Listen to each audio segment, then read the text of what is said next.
ఆంధ్రప్రదేశ్ రాష్ట్రంలో ప్రభుత్వ పరంగా ఉండే నామినేటెడ్ పదవులు భర్తీ చేయడానికి రంగం సిద్ధమైంది.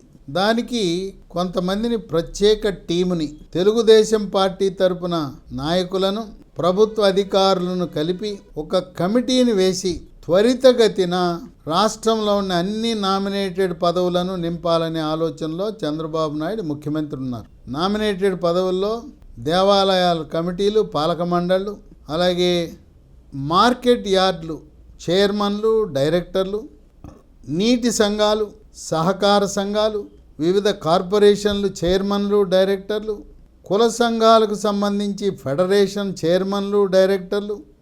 ఇది అయిపోయిన తర్వాత, నామినేటెడ్ పదవులు అయిపోయిన తర్వాత రాబోయే 2 సంవత్సరాల తర్వాత జరగబోయే స్థానిక సంస్థ ఎన్నికల్లో సర్పంచి, వార్డు మెంబర్లు, ఎంపీటీసీ, జడ్పీటీసీ, జిల్లా పరిషత్ చైర్మన్లు, కౌన్సిలర్లు, కార్పొరేటర్లు, మున్సిపల్ చైర్మన్లు, మేయర్లు, వాటిలో కూడా స్థానిక సంస్థల ఎన్నికల్లో, సహకార సంఘ ఎన్నికల్లో, నీటి సంఘాల ఎన్నికల్లో 3 పార్టీలు కలిపి ఒక ఫార్ములా అమలు చేయటానికి సూత్రప్రాయంగా అంగీకారం కుదిరింది. ఇక మీదట ఎక్కడ నామినేటెడ్ పదవులు, ఎక్కడ ఎన్నికలు జరిగినా ఈ ఫార్ములా అమలు చేయాలనే నిర్ణయానికి 3 పార్టీలు తెలుగుదేశం, జనసేన, బీజేపీ అంగీకరించాయి. ఈ ఫార్ములా ఏంటంటే, టీడీపీ శాసనసభ్యులున్న నియోజకవర్గాలలో 60% నామినేటెడ్ పోస్టులు టీడీపీకి, 30% నామినేటెడ్ పోస్టులు జనసేనకు, 10% పోస్టులు భారతీయ జనతా పార్టీకి ఇవ్వబోతున్నారు. జనసేన గెలిచిన 21 నియోజకవర్గాల్లో 60%, ఆ 21 నియోజకవర్గాలు 60% జనసేన వారికి నామినేటెడ్ పదవులు, 30% తెలుగుదేశం పార్టీ వారికి, 10% బీజేపీకి లభిస్తాయి. భారతీయ జనతా పార్టీ గెలిచిన 8 నియోజకవర్గాల్లో 50% నామినేటెడ్ పదవులు ఆ నియోజకవర్గాల్లో, 8 నియోజకవర్గాల్లో నామినేటెడ్ పదవులు 50% బీజేపీకి వెళ్తాయి. మిగతా 50% ఈ 8 బీజేపీ నియోజకవర్గాల్లో తెలుగుదేశం, జనసేనకి వెళ్తాయి.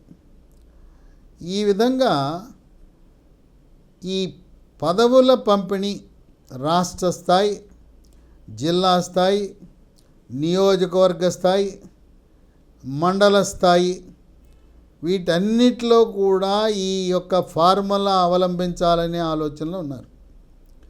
అలాగే విద్యా కమిటీలు ఉంటాయి, స్కూళ్ళకు విద్యా కమిటీలు నిర్వహిస్తారు. ఆహార సలహా మండళ్ళు ఉంటాయి. హాస్పిటళ్లకు ప్రాథమిక ఆరోగ్య కేంద్రము, కమ్యూనిటీ హెల్త్ సెంటర్లు, ఏరియా హాస్పిటళ్ళు, జిల్లా ఆసుపత్రులు, బోధనా ఆసుపత్రుల్లో ఈ యొక్క కమిటీలు ఉంటాయి. నామినేటెడ్ పదవులు హాస్పిటల్ అడ్వైజరీ కమిటీలు ఉంటాయి.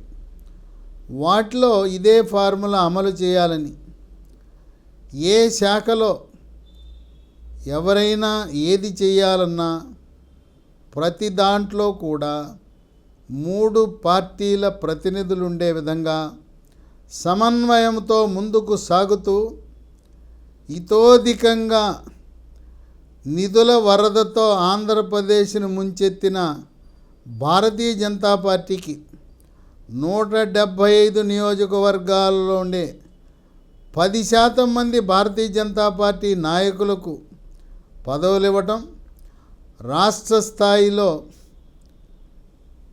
భారతీయ జనతా పార్టీ, జనసేన, తెలుగుదేశం పార్టీకి అభ్యర్థిగా పోటీ చేయాలని, కొన్ని కారణాల వల్ల ఆ సీట్ లభించక పోటీ నుంచి విరమించుకుని అభ్యర్థి యొక్క విజయం కోసం కృషి చేసిన వారందరినీ గుర్తించి, ఎవరైతే ఎన్నికల్లో గట్టిగా కృషి చేసి సమయాన్ని కేటాయించడమే కాక ఆర్థిక వనరులు కూడా సమకూర్చి, సొంత వనరులు ఖర్చు పెట్టి పలుమార్లు ధర్నాలు చేసి పోలీస్ స్టేషన్లలో అరెస్ట్ అవటం, జైలుకు వెళ్ళటం, ఇలా గత వైఎస్ఆర్సీపీ ప్రభుత్వంలో బాధితులు ఎవరైతే ఉన్నారో వాళ్ళకి ప్రాముఖ్యత ఇచ్చి త్వరలో ఈ నామినేటెడ్ పదవులు నింపటం ద్వారా ఈ 5 సంవత్సరాల కాల వ్యవధి పూర్తయ్యేలోపే 3 టీంలకు 3కి అవకాశం కల్పించాలనే భావనలో ఉన్నారు.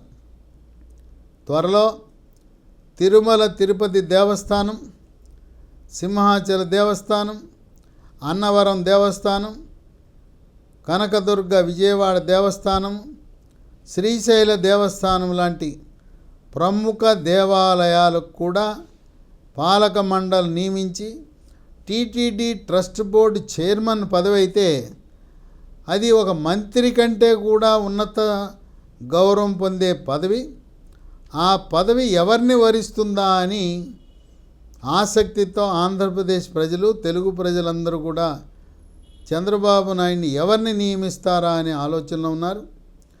అలాగే ఆంధ్రప్రదేశ్ రాష్ట్రం నుంచి 2 గవర్నర్ పోస్టులు తెలుగుదేశం పార్టీ వారికి అవకాశం కల్పించమని చంద్రబాబు నాయుడు ప్రధానమంత్రి మోదీని కోరటం జరిగింది. ఆ 2 పోస్టులు కూడా 1982 సంవత్సరం నుంచి పార్టీని నమ్ముకుని ఉండి పార్టీ మారకుండా విశేషమైన కృషి చేసిన సీనియర్లు అశోక్ గజపతి రాజు, అలాగే యనమల రామకృష్ణుడు, వీళ్ళిద్దరినీ కూడా 2 రాష్ట్రాలకి గవర్నర్గా పంపే ఆలోచన ఉంది. చంద్రబాబు నాయుడు ప్రతిపాదనని వాళ్ళు అంగీకరించి త్వరలో వారిద్దరినీ కూడా గవర్నర్లుగా పంపి వాళ్ళని గౌరవించే కార్యక్రమాన్ని చేపడతారని చెప్పి సోషల్ మీడియాలో విస్తృతంగా ప్రచారంలో ఉన్నాయి.